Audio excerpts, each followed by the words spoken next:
Hello and welcome back to the podcast. Glad to have you with us. On today's show, we'll be discussing Manchester United's fixture against LASK, an Austrian team that apparently doesn't have a logo on Google, and whether or not Ole Gunnar Solskjaer is whether or not he's genuinely turned a corner, or whether or not he hasn't done enough. We'll be discussing that. We'll get some thoughts on the show.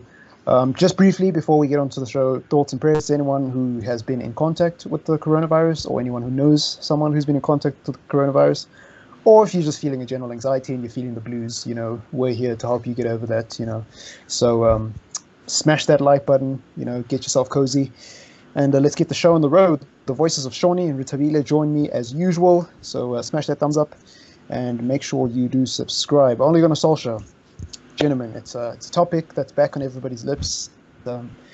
If you're Ollie out, you're Ollie out. If you're Ollie in, you're Ollie in. If you're Ollie unsure, you're Ollie unsure. But, that's usually the same. But I think now we're having a lot of people sort of flip-flopping. And I wouldn't even really call it flip-flopping. I think we're having a lot of people starting to see the possibility. So first question I have for you guys, do you think there's genuine progress in Ole Gunnar Solskjaer's team, whatever that progress is?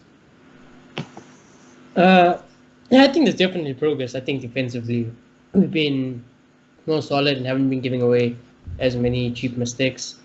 And, creativity, we're obviously better because of Bruno Fernandes. Mm-hmm. Look, I think there isn't a clear plan or a plan that we like, so to say, going forward into the winning titles. At the moment, Ole is doing what Ole has to do. Ole is playing to win games, and that's what we need to do if we want to be relevant. We can't be an Arsenal and ignore the problem our team has and just play open, free-flowing football. It doesn't get you Champions League football. It doesn't get you anywhere. And defense is good. Tactics have improved slightly. And I think, yes, Bruno being in the team has a lot to do with that.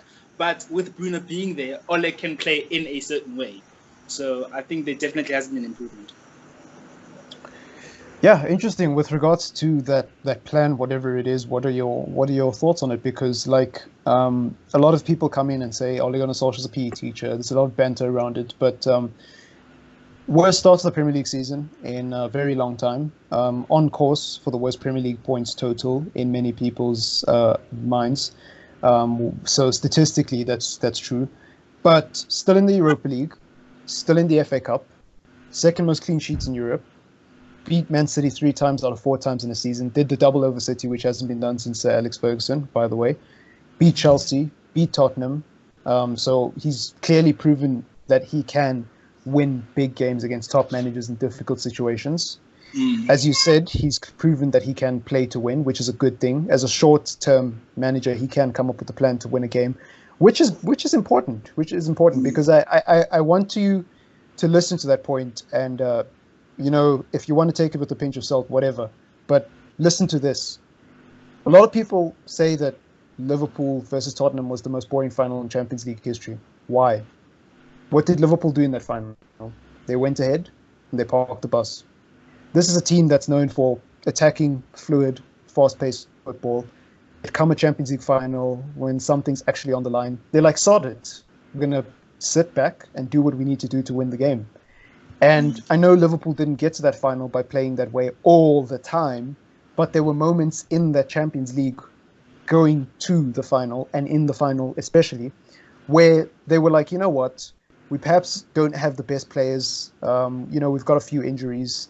It's that time of the season. Let's sit back. Let's not risk it. Let's do what we need to do to get ahead, and then soak up the pressure. And, he wasn't playing counter-attacking football or anything, but he was just doing what he needed to do to win. And I would ask you, what is your big gripe with Ole Gunnar Solskjaer? Are you mad at his short-termism because you're scared of what's happening long-term? Or are you just mad at his short-termism, period, and you just don't want to see Manchester United play this way? For me, I don't like us playing this way all the time. I think there's some days where you are forced into the situation and you got to do what you got to do at the end of the day with what you have given.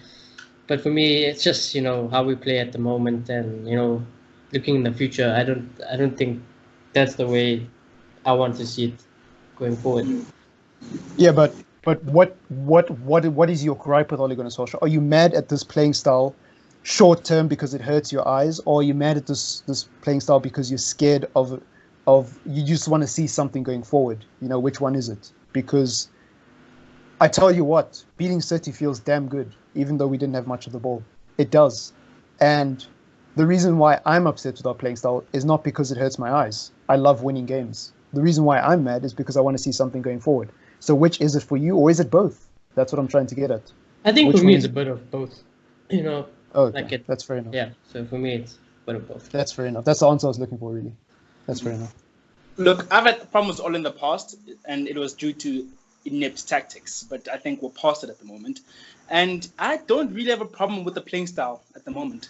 I think for short term it's perfect because we need to win games, but I would like us to dominate games more. Yes, I'd like us to go to Tottenham and say we're better than them, and we're gonna use our midfield. We're gonna hold the ball, and we're gonna score as much as we can and be the dominant force. But I don't have a problem. Okay, it sounds like I'm flip-flopping here because I've been Not really, no. like attacking football in the past. But you know, when I think of it and I sit down on myself and like, what's really wrong with it? I feel like us as United fans have this idea that we want one holy midfielder, two box to box, and it has to be like that. But it really doesn't have to be like that.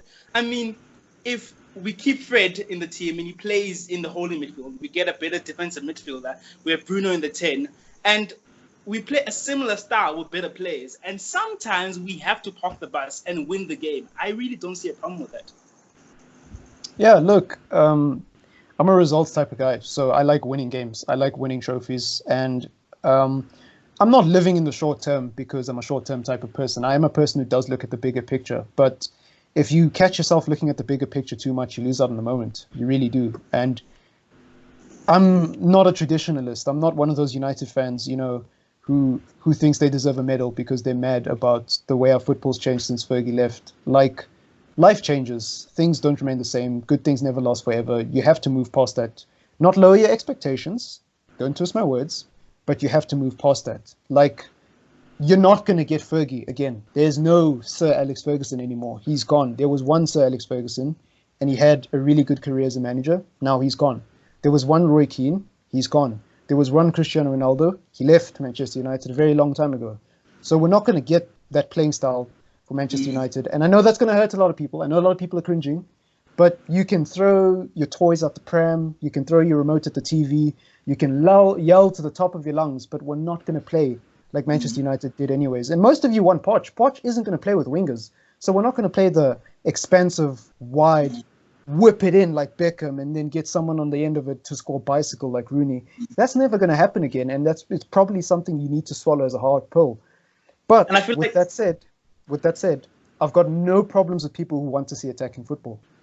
Like, if that's what you want, that's what you want. And nothing I can say can change that. I've got no problems if you want Poch to come in and play champagne football, and that's what you want to see week in, week out, more than just trophies and park the bus football. I've got no problems with that. Let me just put that out there before you respond. And I feel like we're obsessed with this one holy midfield and box-to-box thing, as I've already touched on. And I feel like we need to build on what we've done already. So we can't just say it worked this season. We have a player in Fred who's working really well in that 6 pushing forward, and then you want to demolish the whole thing. I just don't see how it works. How does Fred play in the 3? Does he play in the holding? He can't do that alone.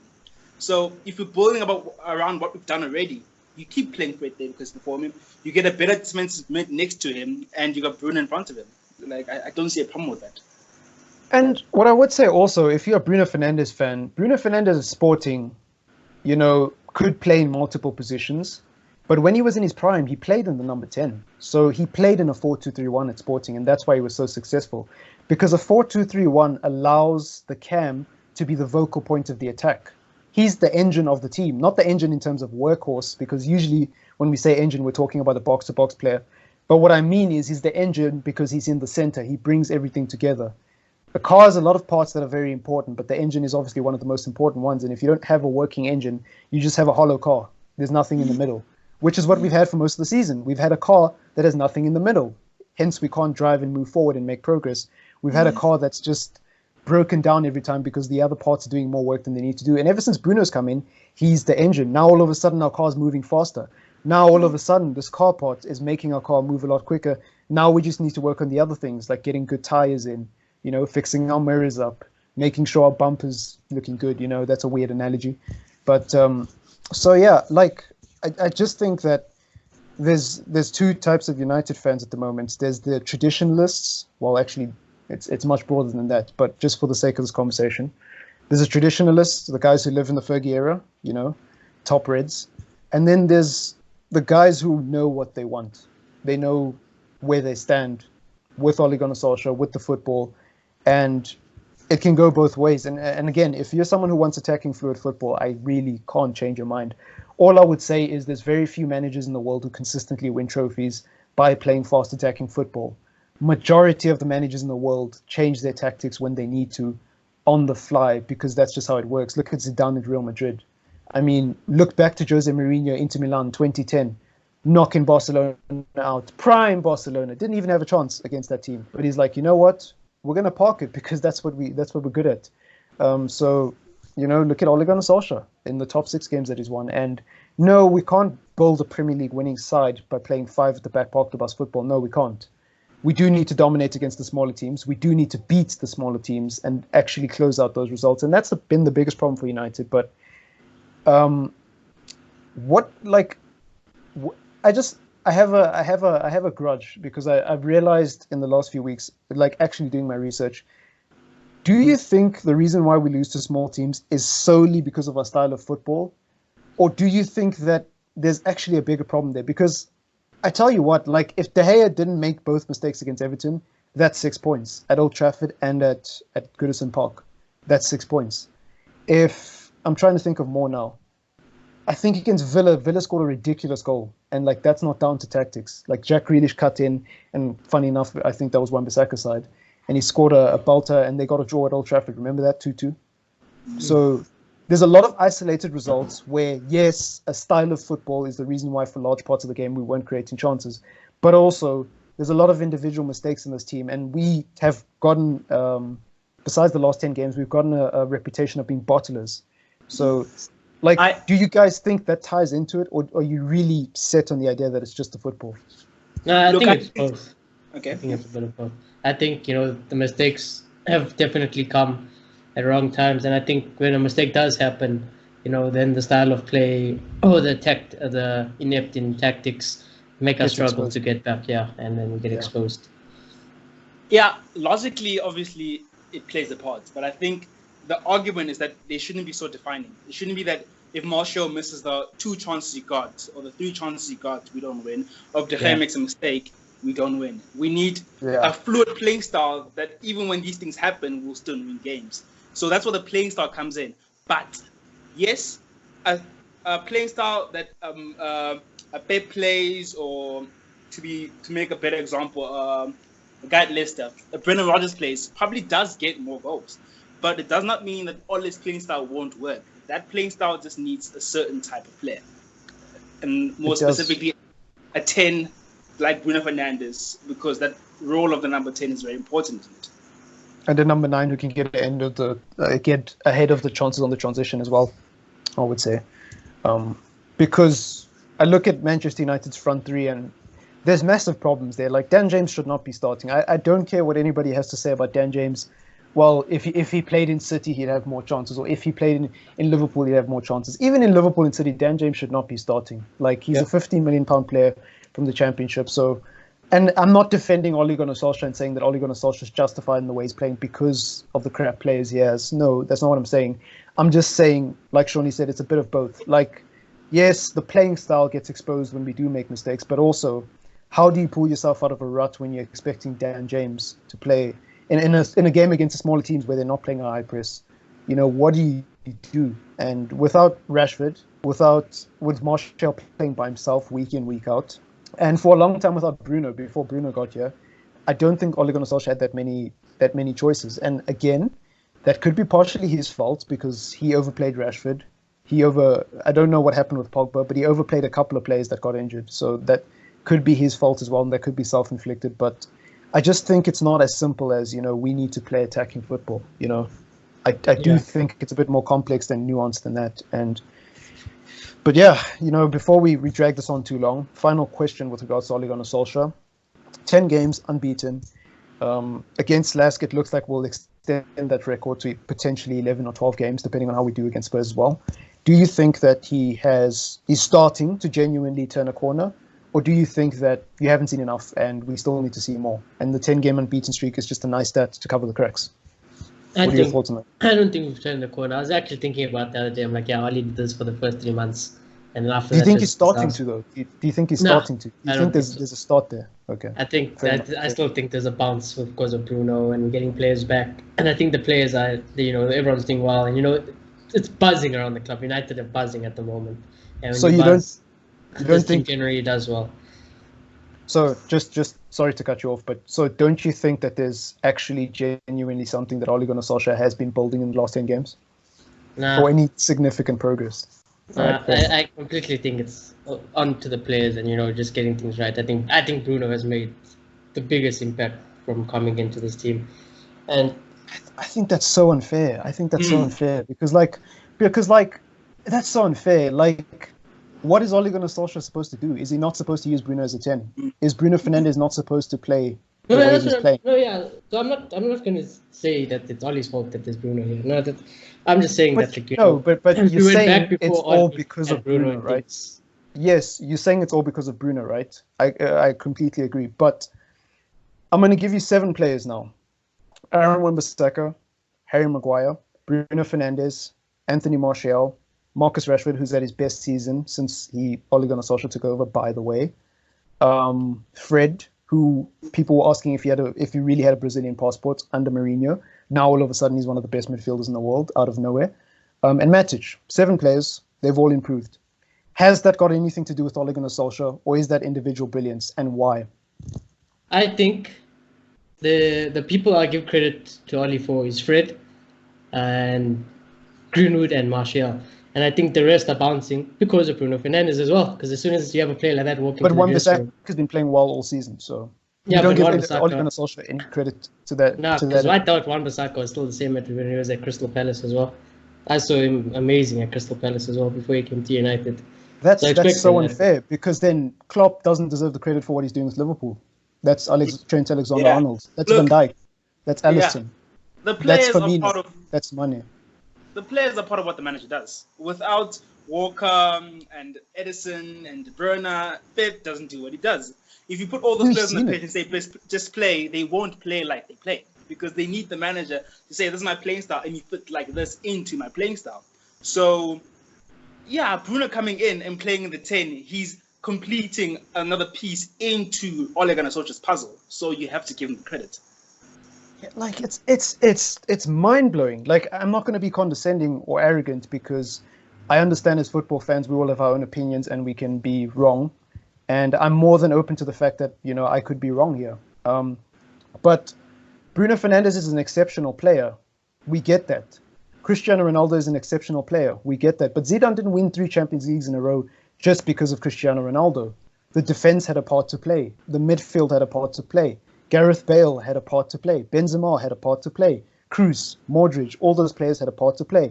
And so did the coaching staff. And if that wasn't true, then Cristiano Ronaldo would be carrying Juventus to a Champions League final, which he hasn't done. So, all I hear is crickets when people talk about Cristiano Ronaldo. It's a bit unfair to say a manager's not good enough just because he's not playing the playing style we as United fans want. Look, if you think Ole Gunnar Solskjaer is not good enough, that's not what I'm debating. I'm not saying Ole Gunnar Solskjaer is good enough. I'm not saying Ole Gunnar Solskjaer isn't good enough. I'm saying that do you not give Ole Gunnar Solskjaer some of the credit for the recent results? If you're giving it all up to Bruno, that's massively unfair because we never were a team that got the second most clean sheets in Europe. It's only happened under Ole Gunnar Solskjaer. Why? Because he's played a playing style that's very effective defensively. We never played a back 5 when Mourinho was here. We never played a back 5 when Mourinho was here. We only started playing it when Ole Gunnar Solskjaer got here. Luke Shaw fat into a back 3, and he's doing amazingly. Is that not down to Ole Gunnar Solskjaer? Brandon Williams, some people argue, is better in the left wing back position next to Luke Shaw than he is as a left back alone because he doesn't make as many mistakes and he has cover. Is that not down to Ole Gunnar Solskjaer? Aaron Wan-Bissaka has improved going forward because he's been used as a creative outlet, clearly, going down the right-hand side in the back five. We don't play with wingers in the back five anymore because Rashford's injured, and James ain't good enough to hold that side by himself, and we don't have anyone on the left. It's very clear that Ole Gunnar Solskjaer has gone with two strikers because of a lack of squad depth, and therefore Aaron Wan-Bissaka has to push down the right-hand side. How is that not credit to the coaching staff? Yes, the player himself is amazing, but what is Ole Gunnar Solskjaer supposed to do? Is he supposed to take a wrench and whack Aaron Wan-Bissaka's leg in and then say, Delo, do the same thing so I can prove I'm good at my job? I just think that's so unfair. And the reason why I'm going on such a rant about this is because I've heard this time and time again by football fans. Messi at Barcelona, Cristiano Ronaldo at Real Madrid, Griezmann at freaking Atletico, France with their team. People are like, oh, well, but when you have Pogba and Griezmann playing in the same team, it's easy to win a World Cup. No. What about Croatia? They made the semi-final without Pogba and Griezmann. What about Croatia? They made the final, by the way, if I need to refresh your memory. So you can't just say, oh, Bruno's world-class, that's why that's why United are playing the way they're playing. Bruno Fernandes is world-class and he's fitting into a system. You may not like the system, but the system is the reason why we beat City. If we did not sit back against City, we were losing that game. Yeah. And how can you not give Oli credit for that? I don't. I did give Oli credit for that. I did. Yeah, I just don't think we're turning a corner. Not yet. At least. But you specifically said no. I don't give Oli credit for that. I think it's just because of Bruno. That's the only reason I went on this rant. And you may not have meant that, and that's okay. I don't mean to be, too aggressive. I'm just a football fan like you. I have my opinions. You have yours. So we might as well just. Yeah. Yeah. I definitely think it's turning a corner. I feel like the system is everything. I mean, you play with the system. There's so many teams with great players, but just don't play well because the system is bad. You can't just say, here's Ronaldo, and it'll work. Look at Juventus. It's not working. So you have to give Ole credit. And it's his style. So now Bruno's coming in. We're seeing how his style is improving and how it'll go into next season. And it is becoming a bit more consistent. So you have to give him credit. Yeah, I agree with that. I don't think he's turned a corner yet, but I think he's starting to turn a corner. I think when you go 10 games unbeaten and in those games you beat Chelsea, you beat Man City, you don't lose to Everton at Goodison Park, you beat Watford 3-0 at home, who then went on to beat Liverpool 3-0 away from home, so proving how dangerous they can be, by the way. You are showing signs of progress. How many times this season have we been sat here saying, oh, look at this team, they're a bunch of bottlers. They beat Chelsea and then they go on in the next game and lose to Watford, or they go on in the next game and lose to Burnley. I've said it myself. I've said this is unforgivable. Screw the Tottenham results, screw the City results. We lost to Burnley at Old Trafford. That's unforgivable. I've said that many times on the show, but now I look at the last 10 games. Should we have beat Everton? Sure. Did we beat Watford? Yeah. Did we beat Chelsea? Yeah. Did we smack Bruges and get an easier draw? Heck yeah, we did. Even after everyone was saying, oh, I don't know, we drew 1-1 to them, but we're playing our second team. Did we beat City? Yeah. We actually beat City at home, and we've done it 3 times. So, there's more than enough results in the last few games for me to say there's genuine signs of progress. Whether or not we've turned a corner, I don't know yet. I need to see more, at least the next 4 or 5 games. I think we will have bad results, but I'm not the football fan who's going to go yeah, we lost to Tottenham now. You see, the last 11 games don't matter. No, they still do matter. It's about whether or not we can string it together and build. It's about the next 6 months for me personally, until May. That's what it is for me. But I can't let it go. I can't sit here and listen to United fans say it's just Bruno, it's just Martial. Even the free kick with Bruno and Martial, yeah, you need someone like Bruno to flick a ball over, and you need someone like Martial to get the volley, but they work on those things in training. Ole Gunnar Solskjaer doesn't just get to training and is like, all right, boys, whip out your willies and let's have some fun. No, they work on things in training because he's a professional manager of a professional football club, and that's what he gets paid to do. So I'm not going to give Ole Gunnar Solskjaer credit for that goal specifically, but I will give it to our coaching staff and say, well done. It's the whole team. It's a collective effort. It's a bit of individual brilliance from Bruno and Martial, but it's a free kick that they worked on in training. And that credit to, some of the credit for that has to go to some of the coaching staff. I just don't see how you can disagree with that as a fan, but maybe I'm wrong. Maybe I'm wrong. It is Bruno Fernandes' responsibility. Creativity is his responsibility. dude, if you get given a free kick in your team, is it not your job to score the free kick? That's all he did say though after that game was like he was asked about the free kick and was like, so training ground, anything is like, and he was like, oh listen, the boys practice set pieces, whatever, and Bruno and Martial just they know each other well, Yeah. got good chemistry, and that just happened. So. It's just unfair. Obviously, Ole Gunnar Solskjaer's not physically running and kicking the ball, but it's crazy sometimes. People who have the Ole Gunnar Solskjaer agenda they fail to give credit where it's due, and maybe I'm wrong. So get down in the comments down below, tell us what you think. But yeah, LASK. Before we run out of time, LASK. What do you guys think of them? I don't even know if I pronounced that correctly. LASK. Sorry, my bad. LASK. I don't give a fuck. I'm not laughing at that. yeah. I'm laughing at the fact that you're saying before we run out of time, but this is a preview for that game. Actually, You know what?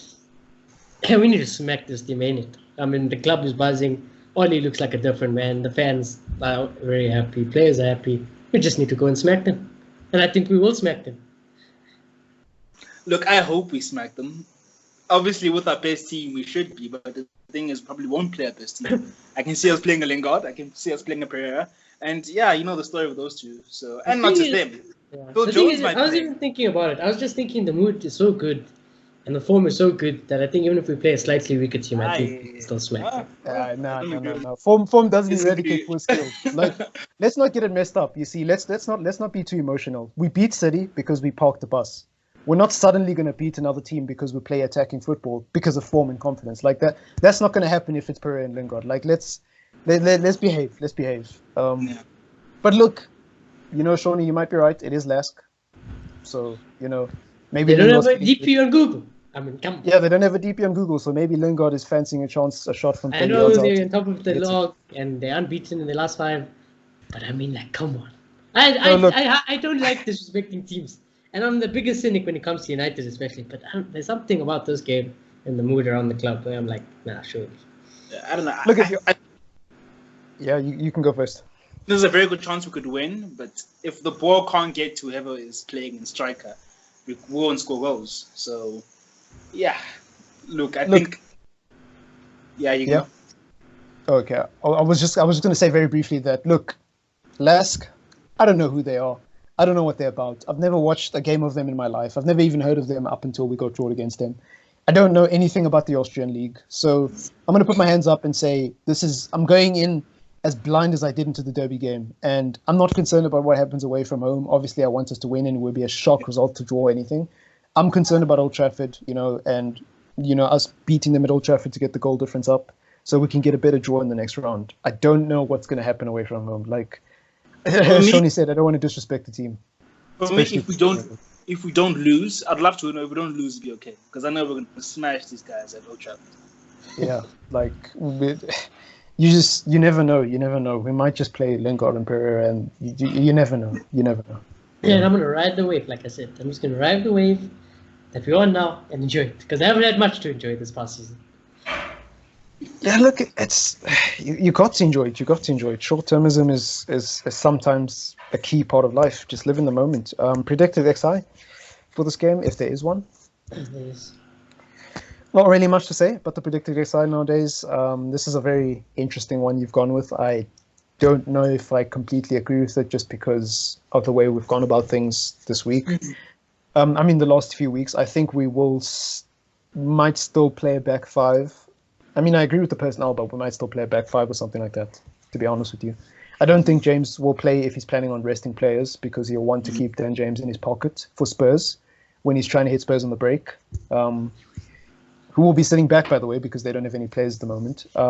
Greenwood will probably make an appearance. I can agree with that. Igalo should start. Mata should play because God knows how much money he's on per week. And then McTominay and Andreas, I think Matic will rest, and I think this is a perfect game. Matic should rest, and I think Matic will rest, but even against LASK, why? It hurts me every time I see Andreas Pereira playing in a DM position, regardless of the circumstances. Yeah, it's strange, but yeah. I think we need to rest, but I just don't agree playing players who don't play that position in such positions. I don't agree with Andreas playing in the 6. So for that, I think McTominay will definitely play. I think Fred will play, but not for long. He'll probably play for 60 minutes or so. I can see a Igalo, Mata, and Greenwood. I don't see James. I think you'll try to rest him. So that will probably Yeah. mean Jesse Lingard, sadly. Back line, yeah, I think it's spot on. Yeah, we could see it. Excellent. I think like Oli would also probably go something like this because it's half time or 60 minutes, 70 minutes. If things aren't looking good, I think when you hit the panic button, Bruno, Martial, Fred, on. He tried against Bruges, funny enough. He brought Bruno on the last 10 minutes. But yeah. So I think you hit panic buttons. I think this last team is gonna surprise us. They are in the last 16 of the Europa League, so I don't think they're gonna come and play amazing football. But I think against our second team, they stand a chance of getting a result. I do. I don't think they'll get a win. That's all. That's what I thought. I was thinking at first, I will thrash them. They're a no-name team, really. But the fact that they are at this stage of the competition says a lot. Yeah, I don't know who they played, so it could be that they got an easy draw. But I don't believe in the ideas of easy draw. People always talk about the luck of the draw this, luck of the draw that. Look, mate, teams lose to lesser teams all the time. So even against lesser teams, you need to pull up your socks, and you can only beat what's in front of you anyways. So I don't care what teams you faced. If you make it to the last 16 of a knockout competition, you deserve a bit of respect because you shouldn't underestimate your opponents. But with that said, they don't have a profile on Google, so if we lose this team, I'm going to be one upset person. A draw, I can stomach a draw because it's our second team, but a loss would be colossal damage. It would be catastrophic, to say the least, especially before Spurs. Score predictions. So now this might sound cocky. But I for some reason, I feel like we're going to smack them. 3-0. I thought you were going to go 5 or something. 3-0 is actually quite kind. And I think because this game will be behind closed doors, so they won't even have their own fans there. Yeah, okay. I forgot about that. That is a very good point. So United will be on the training field, basically. It's hard to call this one, considering we won't play our strongest team one, and we really don't know much about this team, so I can't judge on that. But my gut says 1-0 United. All right, you heard it here first. 3-0, 1-0. Very safe prediction against a team that does not have a profile picture on Google. But I think that about wraps up the show, guys. Thank you for listening. Thank you for being a part of this community that we are growing, whether you just click on the videos occasionally, whether you just got here, whether you're listening to this for the first time, whether you've been listening for a week, doesn't really matter. Every listener counts, and every person who clicks on the video, you're greatly appreciated.